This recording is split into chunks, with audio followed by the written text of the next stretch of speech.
Barassi? Is that him pulling out his hair, Steve?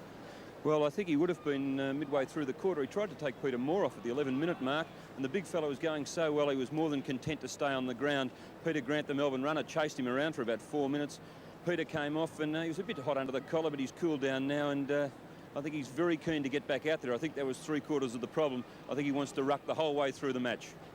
All right, Peter Moore keen to do well. Likewise, I guess, the whole Melbourne side. Let's check on what Bob Skelton thinks of the first term. Well, Bobby, would you have taken Moore off at that particular stage of the match? Well, I think you've got young All-Day and the best time to get him into the play and try and get him to know what's it all about out there is early in the game. And Peter Moore was the player who had to come off under those circumstances. It's easy to say not to take him off, but if you want to see just whether All-Day can play or not, if Peter Moore did get an injury at some stage through the year, he has to be replaced. And right now is one of those occasions when you look at other players as well. And they may want Peter Moore fresh and ready to go right into it in the vital last quarter if they're in touch with Carlton. So it's going to be a long, hard night. It's very warm out there, and they'll probably be thankful of a few rests by the time the last quarter comes. Bob, I just felt too that whenever Carlton got the ball, particularly from the centre line down, they went directly at the goals. We saw Healy get a goal, but it took them quite a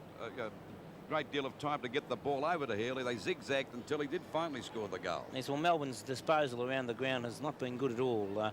They even when they have gone direct, they haven't picked out players. They have not put the ball well, and I do notice that Peter Giles looks to be coming off the ground. So he did cop one by Jimmy Buckley as he kicked the ball, and Buckley coming right across Giles' leg. Now, whether or not he has done any damage or not, but Giles always a great contributor for the Melbourne side, and players like Peter Giles will always be missed off the ground. Yes, he seems to be limping just slightly there. Well, it looks as though they've put Peter Moore back on the ground again to start the ruck work off again, Bob, and young All-Day's back on the bench. Well, I had no doubt that would be the case, Lou, and I'm sure that Peter Moore will be out there for most of the game. But you've still got to have these other players like All-Day learning about what the game's on it for, and as I said, he might be needed later on in the game. Up forward is where Melbourne are letting themselves down. The Carlton defenders really are taking the ball away in easy fashion. Hunter's not doing much on one flank. Hartney hasn't had much to do either, but we've seen McConville in particular, Montgomery, Dool easily take the ball away, along with Bruce Reid, I should say.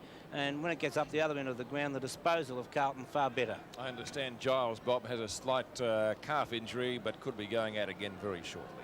So that's good news for Melbourne, that the injury is slight, and Peter will be back on shortly. I see Peter Moore will again line up. Didn't notice any instance in the first term of time-wasting tactics employed by either side. Of course, Maurice Rioli is still having to front the tribunal after being reported for same at the weekend. He's back in Perth, so that hearing has been postponed. It'll be interesting to see how the Irish boy goes. Number 27, Sean White, goes when he comes on. I think he's a wing player, Bob, isn't he? I'm not quite sure where he plays, Lou, but it will be very interesting to see him. They've put a lot of time and effort into Sean White, and whether or not he's a better player than those local boys. Second term now from VFL Park in the Foster's Cup. Carlton leading by 8 points, 20-12.